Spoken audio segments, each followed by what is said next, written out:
우리가 살아가면서 믿음을 가지고 우리는 사람과의 관계도 맺고 그렇게 살아갑니다. 어떤 사람이 나는 믿음 없이도 살아 라고 말한다고 한다면 그 말은 새빨간 거짓말입니다. 사람은 믿음 없이 살 수가 없습니다. 믿음의 대상이 무엇인지, 내가 믿고 있는 것이 무엇인지가 다를 뿐 모든 사람은 믿음이라는 것을 갖고 살아갑니다.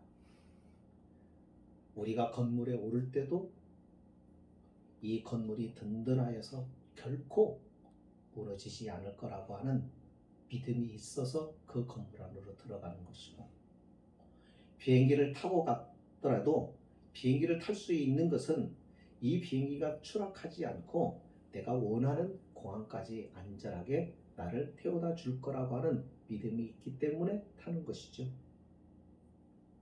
우리가 그것들을 하나하나 사소하게 다 따져보면은 우리는 믿음을 가지고 살아요. 모든 인생은 다 믿음을 가지고 살아요. 그런데 우리가 믿고 있는 건, 내가 믿고 있는 사람, 이런 것들이 나를 실망시킬 때가 한두 번이 아닌 것을 경험합니다. 왜 그럴까? 그것은 내 진정한 믿음의 대상이 아니기 때문입니다.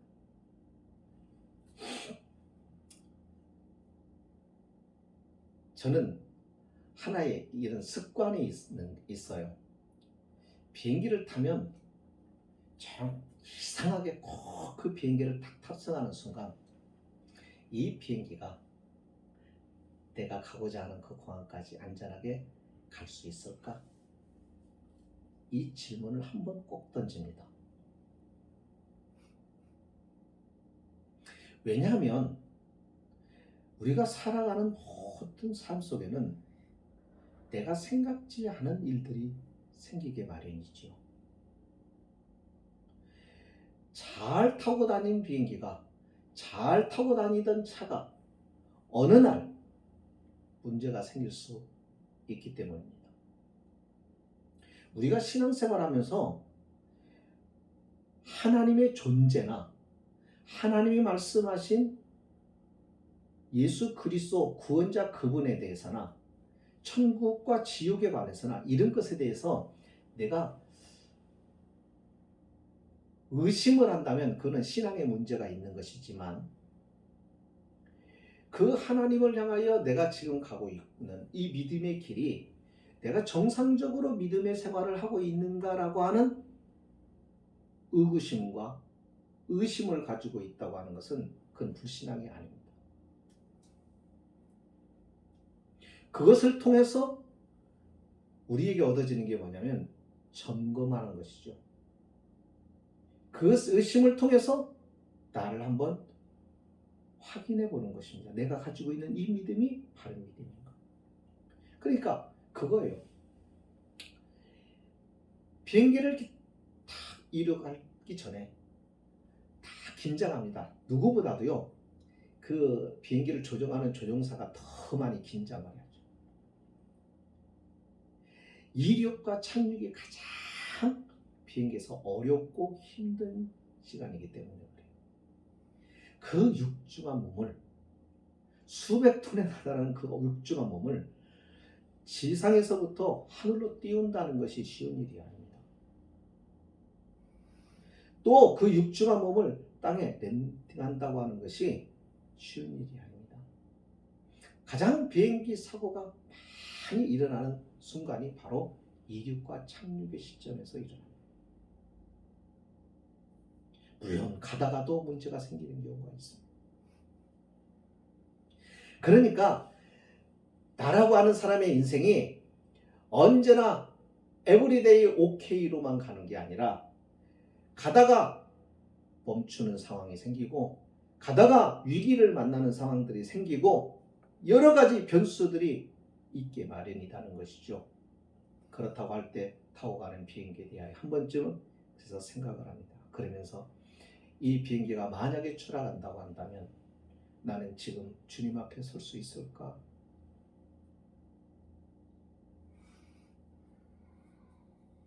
사랑하는 가족들에게 내가 사랑한다고 하는 고백은 얼마나 했는가 하는 것에서부터 많은 생각들을 하면서 나도 모르게 두 손을 모으고 하나님 앞에 기도하기 시작합니다.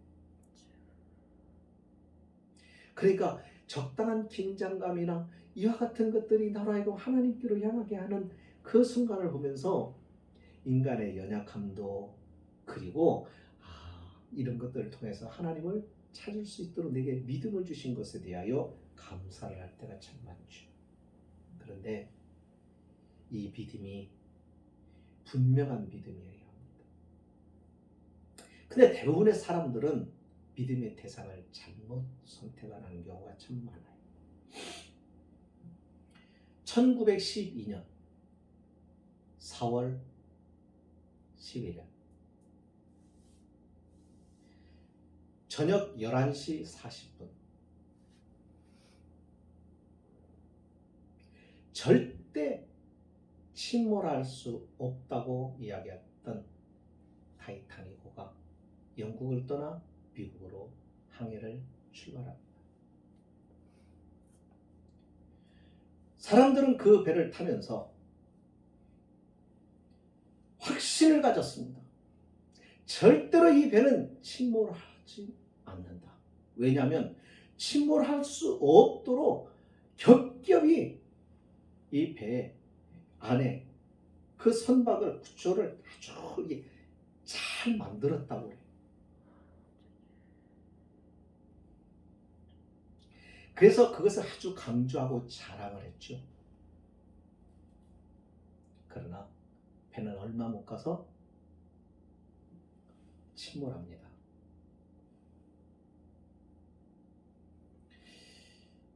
두 시간 40분 동안 침몰하는 과정에서 배가 가라앉는데 그 배에 탔던 1513명이 수장되고 생존한 사람은 639명 남짓했습니다. 그리고 그 배는 바다 밑으로 가라앉습니다.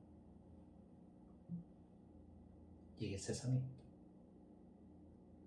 안전하다, 편안하다 할 때 어떤 일이 생길지 모르는 게 인생이에요. 오늘 주님이 하신 이 말씀은 유대 지도자들에게, 종교적 지도자들에게, 사회적 지위를 가지고 있는 자들에게 주님이 하신 말씀입니다. 너희가 믿고 확신하고 있는 것이 결국은 너희를 심판하게 될 것이다 라고 말합니다. 무슨 얘기냐면 그들이 율법을 확신했어요. 율법을 어떻게 확신했냐면 우리가 이 하나님께서 우리를 사랑하셨기에 하나님 우리에게 말씀을 주셨고, 하나님이 사랑하지 않았다고 한다면 우리에게 말씀을 주실 이유가 없겠지. 그러니까 우리는 특별히 하나님께 선택받은 선민이다. 자, 여기까지 틀린 얘기가 아닙니다. 맞습니다. 그러니까 우리는 이 말씀을 주신 것은 이제는 선민으로 이 말씀대로 살아가라고 하는 의미와 뜻으로 주셨으니 우리 이 말씀을 지키자. 네, 좋습니다. 그런데 그 말씀을 그들이 지킨다고 하면서 그들은 나와 다른 사람을 비교를 하기 시작합니다. 내가 더 말씀을 잘 지키고, 내가 더 신앙생활을 잘하고, 내가 저보다 훨씬 저 사람보다 나은 믿음의 사람이라고 생각하면서 자신도 모르게 다 그 사람들과 비교를 하면서 우월의식과 우월감에 가지기 시작합니다. 결국 하나님의 말씀을 가지고 그들은 우월의식 속에서 비교하며 자신이 하나님 앞에 괜찮은 사람으로 여기며 당연히 자신이 구원받을까? 내가 구원을 받을까? 하나님이 나를 사랑하실까? 하나님께서 내 믿음에 대하여 인정하실까? 여러 가지 하나님에 대한 생각은 아예 없고 우월의식만 남고 그것을 즐깁니다. 그러다 보니까는 어떤 현상이 생기는 줄 아세요? 구원자가 필요 없어지는 거예요. 나를 도와주시고 나를 붙들어 주시고 나를 세워주셔야 될 대상이 필요가 없는 겁니다.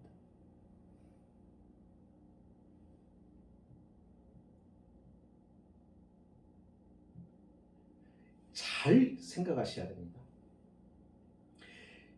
우리가요, 믿음 생활하면서 목사이기 때문에 당연히 신앙이 좋을 거라고 하는 착각을 가지면은 어떤 문제가 생기냐면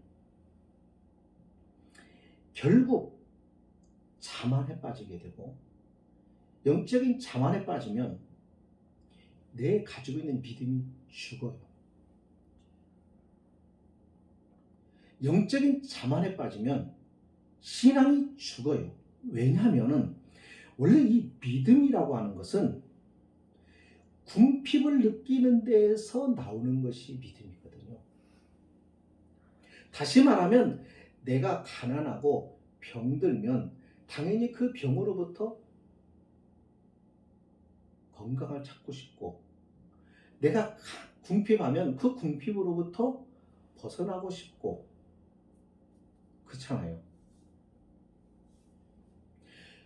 우리가 내게 아무 부족한 것이 없고 만족한다고 생각이 될 때 우리는 그것에서 만족이 곧 내 마음을 편안하게 하면서도 긴장감을 내려놓고 그러면서 자만에 빠지게 만듭니다. 더 이상 나는 누구의 도움도 없이 살아갈 수 있어. 그러면은 이제는 내가 다른 사람을 의지할 필요가 없고 함께해야 될 이유가 없고, 그렇게 하면서 자신은 스스로 자만에 빠지면서 사람과의 관계가 단절이 되며 고립이 됩니다. 우리는 우리의 이웃이 필요하고 우리는 관계 속에서 살아가야 할 인생이고요. 특별히 우리의 믿음이라고 하는 것은 하나님의 절대적인 도우심이 아니고서는 이 믿음을 지탱할 수가 없게 되어 있습니다. 어제 믿음 가지고 오늘 사는 게 절대로 아니에요. 내가 어제 기도해서 하늘에서 불이 내리게 했더라도 오늘 똑같은 능력을 행사할 수가 없는 게 믿음이에요. 그 믿음을, 어제와 같은 믿음을 가지려고 하면 오늘 그 믿음을 새롭게 해야 되는 거예요.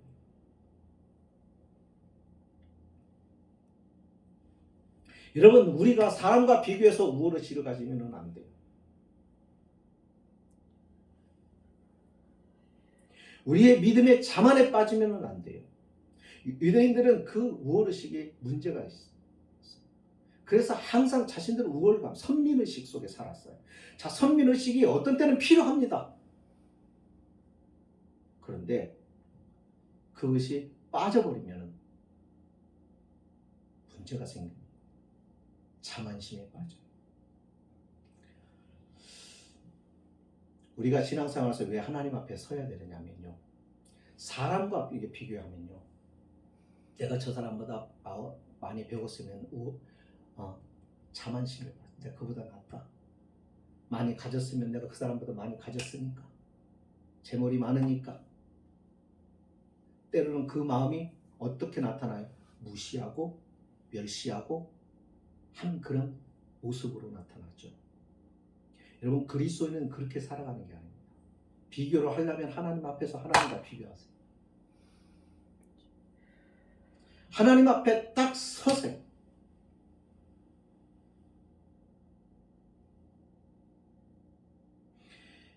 우리 자신과 하나님을 비교하면 내가 어떤 존재인가를 알 수가 있어요.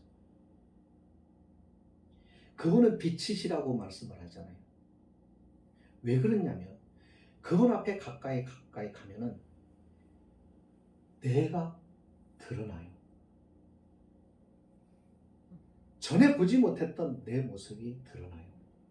감춰져 있던, 가려져 있던 모습이 드러나기 시작해요.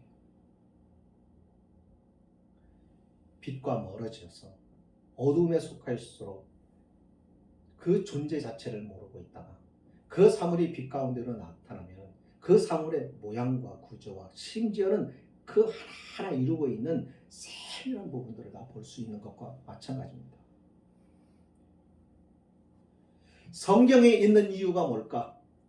하나님이 우리에게 성경을 주신 이유가 뭘까? 유대인들도 똑같은 생각을 했습니다. 그들은 하나님이 그들의 율법을 주신 것은 하나님이 자기를 사랑했기 때문이고, 자기를 사랑했기 때문에 우리는 이 말씀을 지킴으로 하나님 앞에 의롭다함을 받을 수 있다라고 착각한 것입니다. 그래서 자신의 행위와 자신의 종교적 의식과 이 모든 것들이 자랑이 되었던 것이죠. 그러면서 그들은 이방 사람들을 멸시하기 시작합니다. 어느 정도 멸시하냐면 개라고 여겼어. 오늘 우리는 어떤가요? 유대인과 다를까요? 그들은 하나님의 말씀을 통해서 다 보아야 할 것이 있었어요. 하나님이 말씀 율법을 주신 이유는 그거예요. 딱 두 가지. 율법을 통하여서 율법을 가까이 하면, 하나님 말씀을 가까이 하면 자신의 죄가 드러나요. 자신의 죄가 드러나면 이 죄 문제에 대하여 고민하기 시작합니다. 해결 방법이 안 나오는 것을 경험합니다. 그래서 자인이 어디로 향하게 돼요? 하나님의 긍휼과 은혜를 구합니다. 하나님 도와주세요. 불쌍히 여겨주세요. 그러니까 율법을 주신 이유는 그거예요. 그 율법을 통하여 나를 보고 내가 얼마나 하나님의 은혜가 필요한 인생인가를 보고 그 너의 필요를 채워줄 자가 누구인가를 바라보라는 것. 우리는 성경을 통해서 우리가 뭘 봐야 되는 거예요? 나를 허물, 나의 죄를 보게 됩니다. 이 죄를 볼 때, 나는 소망이 없는 자라. 나는 하나님의 은혜가 아니면 절대로 가능한 구원받을 수 있는 인생이 아니다는 것을 철저하게 깨달아야 됩니다. 사람이 밑바닥까지 내려가 봐야 돼요. 신앙생활도 마찬가지다. 인간이 내가 괜찮은 사람이 아니라 얼마나 죄가 가득하고 허물이 많은 자인지, 나는 하나님 앞에 저주와 심판을 받아 마땅하다고 하는 그와 같은 형편없는 내 자신을 발견하고 난 다음에, 그 다음에 그러니 나의 행위는 의로운 것이 없고 나의 모든 것은 하나님 앞에서 불법이고 불의하고, 그래서 나는 지옥에 떨어질 수밖에 없는 인생이라는 것을 깨닫게 되는 것이죠. 그리고 그러고 난 다음에 뭘 찾아요? 하나님께 간구하는 것밖에는 길이 없다는 것을 발견하는 거예요. 여러분, 믿음 생활은 이런 거예요. 하나님의 기준이 뭘까? 하나님이 우리를 바라보시면서 하나님이 우리에게 제시하신 기준이 뭐냐면 율법입니다. 말씀입니다. 거기 보면은 하나님의 기준이 율법, 즉 말씀을 통해서 볼 때 하나님의 기준이 뭐냐면 완전함이라고 하는 것을 알 수가 있어요. 네. 그 얘기는 무슨 얘기냐면 내가 하나님을 만족시키려고 하면은 완전해야 된다.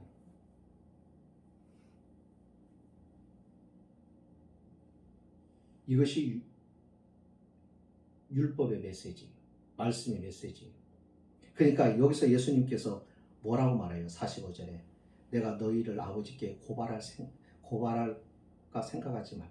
내가 너희를 아버지께 고발하지 않아. 나는 너희를 구원하기 위하여 왔고, 너는 죄에서부터 건져내기 위하여 왔고, 나는 너를 하나님께로 인도하기 위하여 온 자.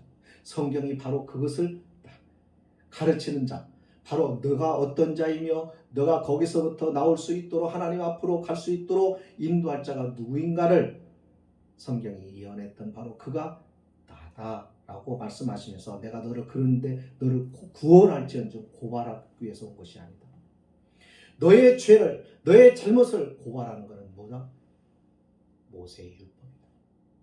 너희가 자랑하고 너희가 믿고 나는 구원자 당신이 필요 없어. 나는 모세가 가르쳐준 율법이 전부요. 라고 말하는 너희가 그렇게 가지고 있는 그 율법이 너를 정죄할 것이다.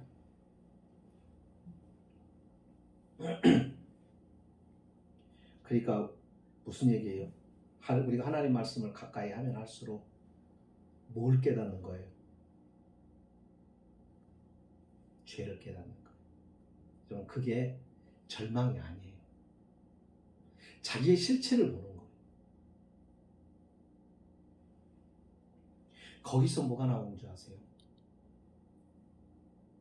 믿음이 세워지기 시작하는 거예요. 그런데 많은 그리스도인들이 여러분 보시면요, 그렇게 안 살아요. 그냥 종교적 생활만 하는 거예요. 종교적 생활. 교회를 오는 이유는 뭐예요? 교제하려고요? 내가 예배 참석했다는 것을 하나님 앞에 도장 찍으려고요? 아닙니다. 예배를 통해서 하나님의 말씀을 듣고 그 말씀 앞에서 나를 보는 거예요. 말씀이 뭐라고 하시는지 그 말씀 앞에 서면 내가 보이는 거예요. 여러분, 성경은 우리가 여기에 보면은 수많은 사람이 나오고 수많은 사건이 나오죠. 우리가 수많은 사건과 수많은 사람들을 통해서 우리가 다 보이는 게 뭐냐면 사람이 보이고 사건이 보이는 게 아니라 그 사건과 사람에 대한 이야기를 쭉 읽다 보면은 누가 선명하게 내 앞에 서 계시느냐면 하나님이 내 앞에 서 계시는 것을 보여요. 이게 성경입니다. 경건서적은 바로 그게 경건서적이에요. 그 서적을 봤을 때 그 책을 기록한 저자가 내 눈에 들어오는 게 아니라 그것을 통하여 하나님을 볼 수 있어요. 그게 진정한 경건서적이에요.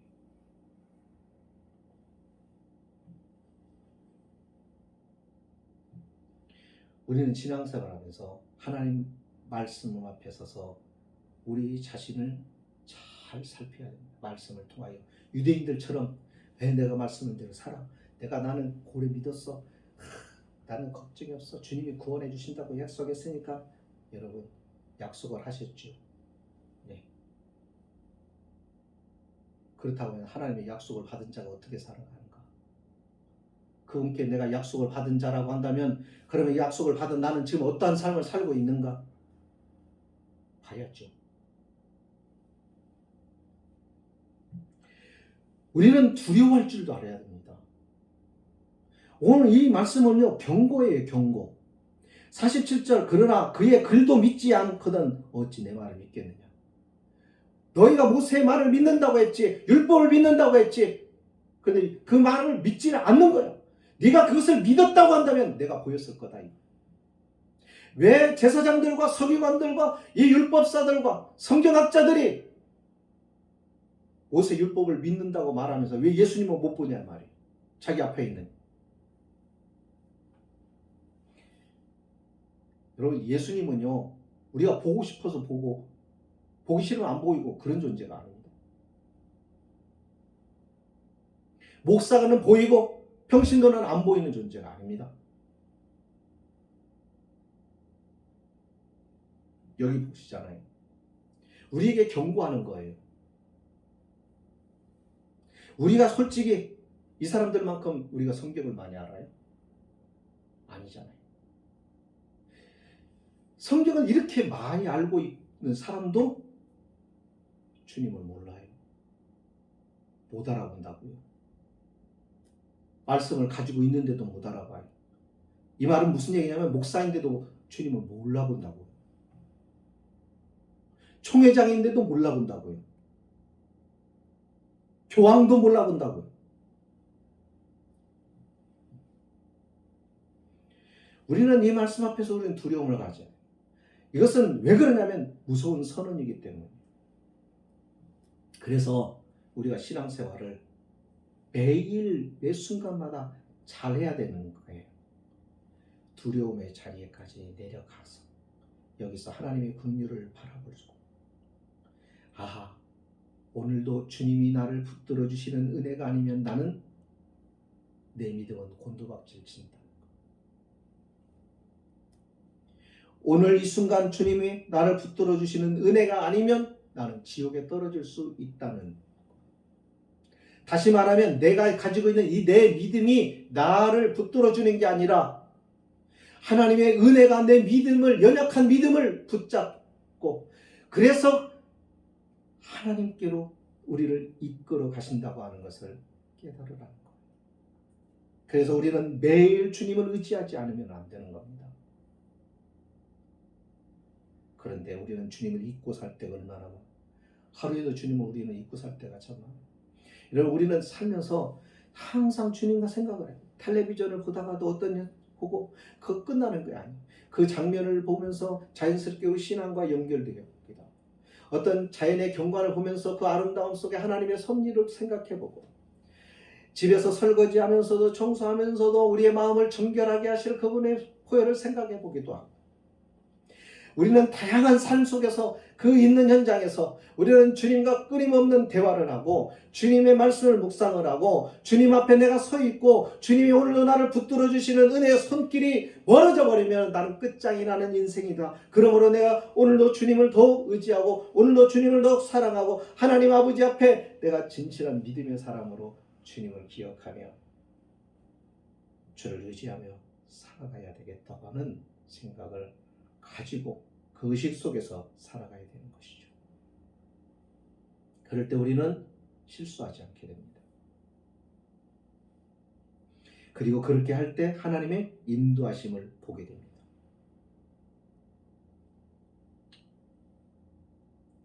하나님은 완전한 분이에요. 그래서 하나님의 기준은 완전. 우리는요,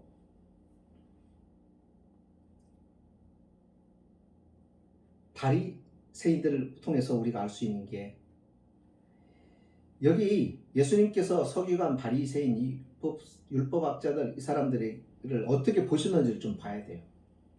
그들은 주님이 뭐라고 말씀을 하셔요? 마태복음 23장 27절에 이렇게 말씀합니다. 여러분, 뭐라고 말씀하시는지 보세요. 화 있을진저 외식하는 서기관들과 바리새인들이야. 그러면서 회칠한 무덤 같다. 겉으로는 아름답게 보이나 그 안에는 죽은 사람의 뼈와 모든 더러운 것이 가득하다. 한마디로 하면 위선적이다. 여러분, 하나님이 완전하시기 때문에 하나님의 완전의 기준은 여러분 사람과 같지 않아요. 우리의 내면까지도 완전해야 돼요. 그러니까 하나님 앞에서 인정받을 수 있는 사람은 세상에 하나도 없어요. 그래서 우리가 하나님 앞에서 긍휼을 구하는 거예요. 은혜가 아니면 안 된다는 얘기가 그래서 그래요. 우리가 조금 성경을 많이 봤다고 해서 하나님이 보실 때 그렇게 크게 차이가 아니요. 똑같아요. 별 차이 없어요. 우리가 아무리 선하게 살아도 하나님 앞에서 그렇게 대단하지를 않아요. 왜요? 우리의 선이라고 하는 것이 내면과 함께 선해야 되거든요. 무슨 얘기냐면 이겁니다.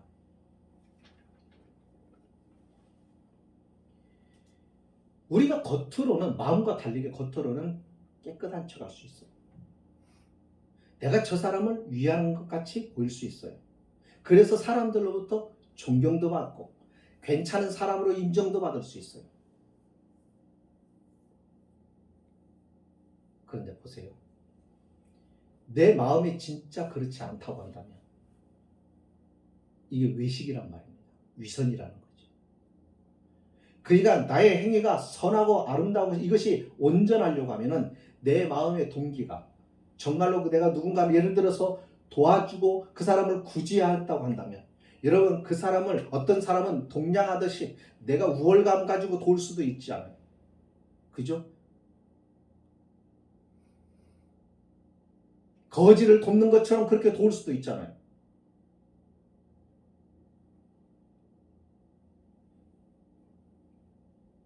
왜 우리가 사람들한테 실망하는 이유가 뭐예요? 괜찮은 사람인 줄 알았는데 나중에 보니까 그 내면을 보니까는 악한 놈. 그게 드러난다고. 그러니까 우리의 신앙생활은 하나님 앞에서 어떻게 마음이 선해야 돼. 마음이 사랑이 있어야 돼. 그 사랑하는 마음을 가지고 사랑을 해야 되는 거예요. 그 마음이 없이 사랑하는 것은 사랑이 아니라 사랑하는 척하는 거예요. 위선이란 말이에요. 하나님은 그것을 보신다고, 우리의 내면을 보신다고요. 그러니까 우리가 하나님 앞에서 이 마음을 가지고 있어야 되는 거예요. 그 마음을 가지려고 하면 하나님께서 주셔야 되는 겁니다. 여러분, 믿음도 마찬가지예요. 진짜 믿음이 있어서 나오는 행동이 있고, 믿음이 없는데 믿음 있는 척하는 것도 있어요. 그래서 사람들은 척하는 것에 속아요. 하나님은 그걸 위선이라고 합니다. 예수님이 하시는 것. 바리새인과 서기관들이 그랬단 말이에요. 화 있을진저, 화 있을 것이라고 말해요. 경고하는 겁니다. 회치한 무덤이라고 말합니다. 겉으로는 그럴싸하게 뽀얗게 깨끗하게 장식을 했는데 안에는 송장이 썩어나가고 있다. 더러운 것이 가득하다. 하나님은 그 내면을 보신다는 말입니다. 바로 그게 우리예요. 그래서 우리가 그런 나를 봐야 돼요. 이 앞에서 설교하는 나는, 목사는 안 그렇다, 이게 아닙니다. 저도 똑같습니다. 그러니까 우리가 뭐냐면 그런 나를, 하나님 앞에서 나를 봐야 된다. 그래서 나 때문에 내 모습을 보고 좌절하고 절망하고 내가 얼마나 형편없는 자인가를 처절하게 느낄 때, 그때 비로소 빛이신 주님을 향하여 내가 구원의 손길을 들게 되는 것이죠. 소망이 없으니까. 그래서 주님을 의지합니다. 주님, 나는 처음부터 악한 자입니다. 나는 근본이 뿌리부터 하나님, 나는 죄로 오염된 인생입니다. 그러니 주께서 내 마음에 오시고 주님이 내 영혼을 다스려 주시고 주님이 나를 붙들어 주시는 그 은혜가 아니면 나는 도무지 하나님의 의를 이룰 수가 없는 인생입니다라고 전적으로 하나님 앞에 의지하는 자. 그럴 때 하나님은 그를 긍휼히 여겨주시고 그 마음을 주신다. 그 은혜를 주신다. 그래서 하나님이 우리 안에서 우리의 내용을 치료하시고 고치시고 회복시킵니다. 예수님께서요, 십자가를 지시고 언덕에 올라가실 때 많은 사람들이, 특히 여인들이 막 울었어요. 불쌍해서. 누가? 예수님. 예수님이 뚱뚱하지도 않고 감당할 수 있는 체격도 없고 십자가는 무겁고 채찍으로 50대를 맞았고 40대를 맞았고, 그러니까 그 채찍이 그냥 채찍이 아니잖아요. 끝에 납덩어리가 달려있어서 몸을 휘감고 살에 박힌다고요. 한번 휘두르면 그걸 훑어내깁니다. 그러면 요만큼씩 살점이, 그 박혀있던, 살 속에 박혀있던 쇠구슬이 딱 빠져나오면서 살을 이만큼씩 살점을 뜯어내버려요. 그걸 40대를 맞는 겁니다. 그러니까 온몸이 피투성이죠. 근데 무슨 힘이 있어서 십자가를 져요? 못 지죠. 가다 쓰러지고 퍼지고. 그 모습을 보고 여인들이 울어요. 너무 치열하고 불쌍하고 너무 안 돼서. 예수님이 그들 향하여 뭐라고 얘기합니까? 예루살렘의 딸들아, 예루살렘의 딸들아, 나를 위하여 울지 말고 너희와 너희 자손들을 위하여 울어라. 무슨 얘기일까요? 너의 죄와 너희 자손들의 죄를 때문에 울어라. 눈물은 어디서 흘리느냐? 내가 누구인가를 알 때, 내가 얼마나 하나님의 구원에 필요한 자인 줄을 깨달을 때, 은혜가 아니면 소망이 없는 자인 것을 내가 알았을 때, 절망적인 것을 보았을 때, 우리는 거기서 울고, 그런 나에게 긍휼을 베푸시고 살 길을 열어주시고 은혜로 나를 새롭게 하여 주실 능력이 있는 그분이 내게 손을 내밀고 계시다고 하는 거. 그리고 내가 그 손을 붙잡았을 때 내가 다시 그분으로 인하여 그 은혜로 인하여 회복할 수 있는 희망이 생기게 되고, 그랬을 때 다시 우리는 또 옵니다. 그때는 절망과 슬픔의 눈물이 아니라 감사와 감격의 눈물이죠. 누가 나를 돌아봅니까? 세상을 우리가 살아가 보면요, 내가 가장 힘들고 어려울 때 누구도 돌아보지 않아요. 나를 알아줄 것 같은 사람도 안 돌아봐요. 심지어는 가족들도 속에 깊은 마음의 상처와 아픔과 고뇌를 알 수가 없어요. 왜요? 내 마음을 들어올 수 없습니다. 그런데 주님은 내 마음에 들어오십니다. 보십니다. 그리고 보실 뿐만 아니라 함께 하시고, 함께 하실 뿐만 아니라 그 마음을 고칠 수 있는 능력이 있기 때문에. 그래서 주님은 그 은혜를 맛보면 울어버리는 거예요. 그런데요, 이 눈물이 여러분들의 믿음 생활에 있습니까?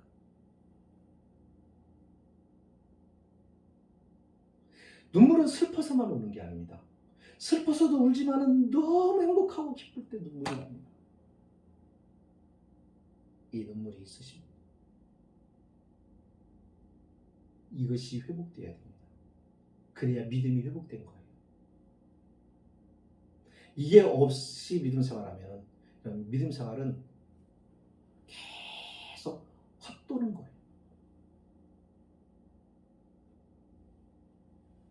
눈물이 회복돼요.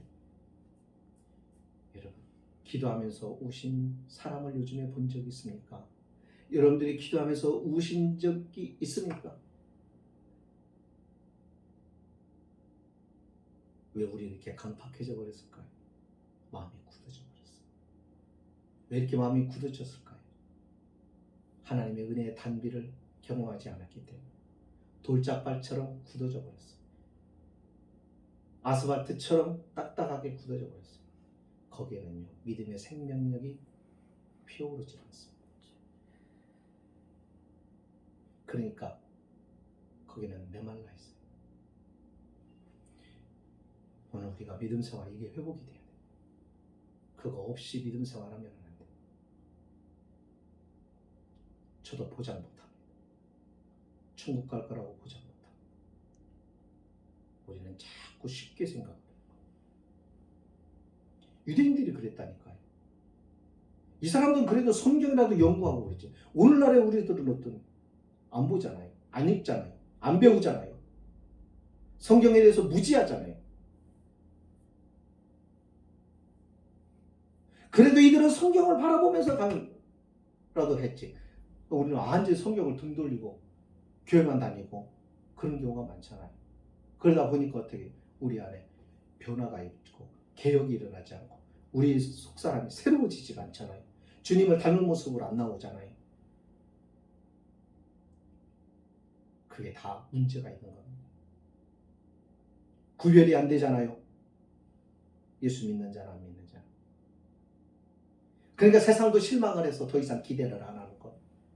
예수를 믿는가 보다. 교회 있으면 교회가 있는가 보다. 끝. 세상에 있으나마나한 교회, 있을만한 성도, 우리 다 그렇게 돼버렸습니다. 억지로 우리가 세상에 빛이 되려고 할 수도 없지만 할 필요도 없어요. 억지로 하라는 거 아니에요. 우리가 주님 앞에서 이걸 회복해야 돼요. 그렇지 않으면 우리는 위선자로 살아갑니다. 목사는요, 목사 체면 때문에 위선 부립니다. 교인은 장로는 장로 체면 때문에, 권사는 권사 체면 때문에, 집사는 집사 체면 때문에. 아, 집사가 저래? 이런 소리 안 들으려고. 그러다 보니까 내면은 아닌데, 이게 안 듣는데 겉으로만 그런 척하고 믿음 있는 척하고 열심히 척하고 이렇게 돼버리는 거예요. 돌아가야 돼. 주님 안에서 내가 어떤 자인가를 알고 울어야 돼. 우는 자리까지 가야 돼. 거기에서 우리는 가장 밑바닥에서 나를 보고 나를 쳐다보고 나의 모습을 한심하게 바라보고 나의 비참함을 보고 우리는 울 수 있어야 돼. 그런 나를 바라보시고 긍휼과 자비로 나를 나를 그곳에서부터 그 죄악의 자리에서 그 가장 깊은 그 지옥의 자리에서 나를 건져주실 그분, 그러기 위하여 이 땅에 오셔서 모든 고난을 받으시고 모든 고통과 수치를 다 경험하시고 그리고 나의 구원자로 와서 나를 인도해 주실 주님의 그 사랑, 그 은혜를 우리가 볼 때 우리는 처음에는 슬퍼서 울고 괴로워서 울고 고통스러워서 울고 나를 볼 때 너무 비참해서 울다가 그런 나를 외면하지 않으시고 나에게 긍휼과 은혜와 자비로 나를 끌어올리셔서 하나님의 거룩한 자의 자녀로 하나님 나라의 그 유업으로 우리를 이끌어 주시고 그 위에 세워 주실 그의 긍휼하심과 은혜를 통하여 우리는 새로운 소망과 희망을 가지고 기쁨에 넘쳐서 감격적이어서 우리는 주님 앞에 울면서 찬송하고 울면서 노래하고 울면서 구원의 하나님을 찬미할 수 있어야 되는 것이죠. 이게 신앙생활. 그래야 우리의 신앙생활이 우리의 삶이 넉넉해지고 부유해지고 윤택해지는 것입니다. 이게 진짜 믿음 생활. 이 삶이 저와 여러분에게 회복되기를 주의 이름으로 축복합니다. 기도하십니다. 거룩하신